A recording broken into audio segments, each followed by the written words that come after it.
there's only two kinds of people in the world. Those who light up the room when they enter, and those who light up the room when they leave.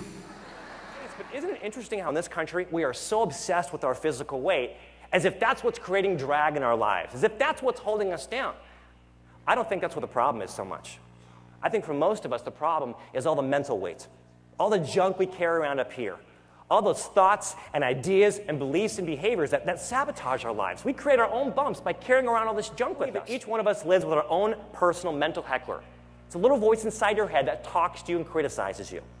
It's that voice inside your head that says things like, you're too fat, you're too thin, you're too tall, you're too short. How many of you would say sometimes even you hear that voice inside your head? Okay, a lot of you are raising your hands. I see some people not raising their hands because they're thinking, I don't have a voice inside my head.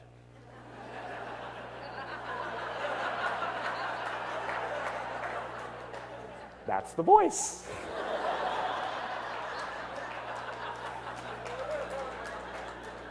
I think we all have this mental heckler, and I'm here today to tell you that your mental heckler is wrong. A few years ago, I was speaking at this school in Sioux City, Iowa. 500 students and teachers in the bleachers right in front of me. Well, right at eye level, dead center is this teacher, and he sat through my speech the entire time like this. And I'm cracking jokes. All he's doing? I'm trying to tell motivational stories. Here comes the chatter. I feel like because this one guy, I feel like I've lost the whole crowd. I felt terrible. When I was done, this teacher, not only was he the first guy in line to buy one of my books, he even asked me to autograph it. He didn't look this way because he didn't like me. That's just how he looks.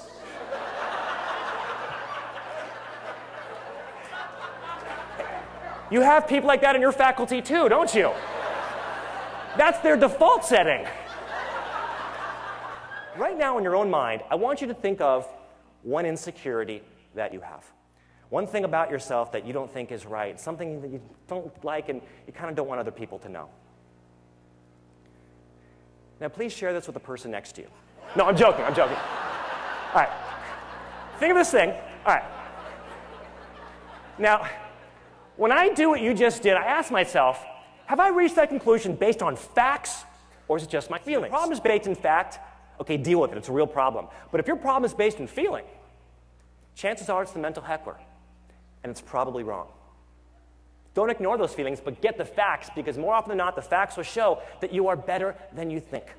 Every one of you are absolutely powerful. You are strong. You are intelligent. You already have everything you need to be unbelievably successful. You guys are like hot air balloons. If you're left alone, you're just going to rise to great heights. But most people don't, because they sandbag themselves. They do things and think things and believe things that hold them down. You know, fear, insecurity, worrying about what people think, having a bad attitude, being judgmental, being jealous.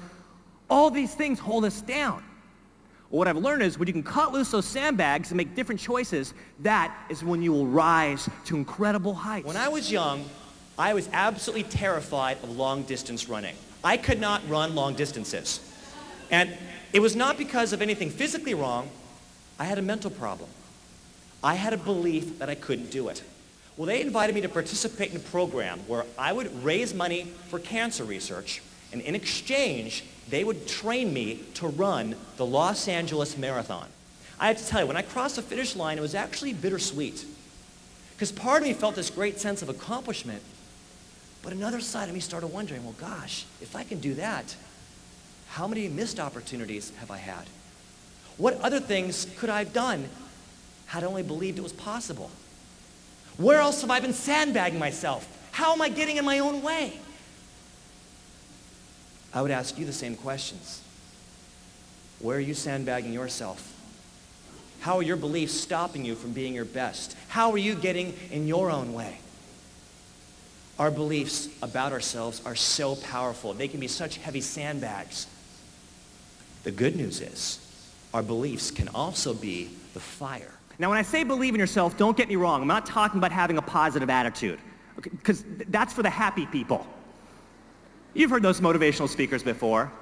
Hey, everyone, have a positive attitude. Let's all hold hands and look for rainbows. No, that's not what I'm talking about.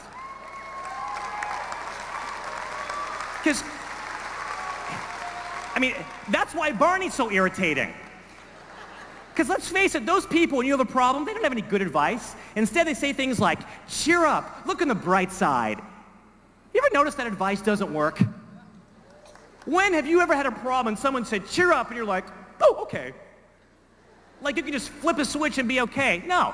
I say if you have a problem, go with it. I say go ahead and feel bad. I don't think we should hide from our emotions. We need to let them out because those emotions sandbag us when we hold them inside. So if something bad happens, don't have a bad attitude. Don't be dramatic or negative, but you know what? Go to your room, hug your pillow, cry all night long if that's what you need to do. Feel your feelings. Because some days you need Tony Robbins. Most days, you need Baskin Robbins. I want you guys to know your circumstances don't matter. What matters is how you react. Continue serving people. It will give you strength. Cut loose your sandbags. Make good choices. And I promise, you too will be genuinely happy. This has been awesome. Thank you very much.